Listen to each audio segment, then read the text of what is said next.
কলকাতার এ পুজোয় নগরায়নের বিপন্নতা, নির্বিচারে কাটা হচ্ছে গাছ, হারিয়ে যাচ্ছে সবুজ, ধ্বংসলীলায় মত্ত প্রকৃতি। হিমাচল থেকে উত্তরাখণ্ড, প্রাকৃতিক বিপর্যয়, হাহাকারের ছবি।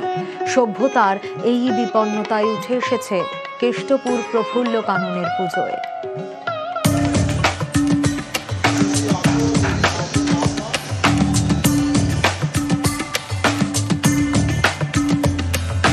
ইট, বাঁশ, মাটি, কাঠ এই সমস্ত কিছুই প্রাকৃতিক। আর এই প্রাকৃতিক জিনিসপত্রকে কাজে লাগিয়ে নিজের বুদ্ধিমত্তা দিয়ে শিল্পী কৃষাণু পাল তৈরি করছেন থিম, বিন্যাস। কোথায়? কেষ্টপুর প্রফুল্ল কানন পশ্চিম অধিবাসী বৃন্দের পুজোতে।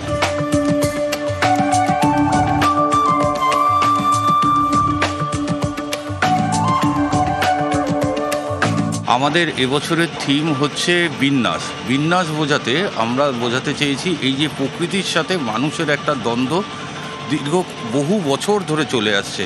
আপনারা দেখবেন এই যে প্রকৃতিকে ধ্বংস করে বিভিন্ন ইমারত তৈরি হচ্ছে, এরকমভাবে প্রকৃতিকে নষ্ট করা হচ্ছে। মূলত সেই বিষয়টাকে নিয়েই আমরা কাজ করতে চেয়েছি। আমাদের শিল্পীর চিন্তাভাবনায় সেটা এসেছিল। আমরা 4টে পার্টে এটাকে দেখিয়েছি। একটা শক্তি বাড়তে বাড়তে সে আর এক শক্তিকে যখন ছাপিয়ে যায়, তখন সে আবার নিজের জায়গা দখল করে। এইভাবেই পরিবেশ এবং মানুষের মধ্যে একটা চক্রাকারে আবর্তন ঘটছে।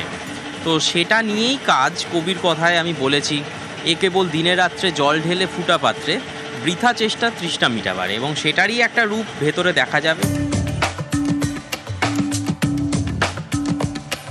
শুরু থেকে সমস্ত দায় কাঁধে থাকে যার।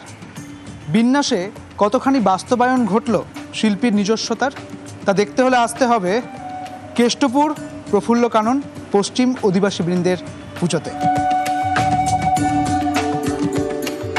ক্যামেরায় দীপঙ্করের সঙ্গে সুদীপ্ত, নিউজ 18 বাংলা।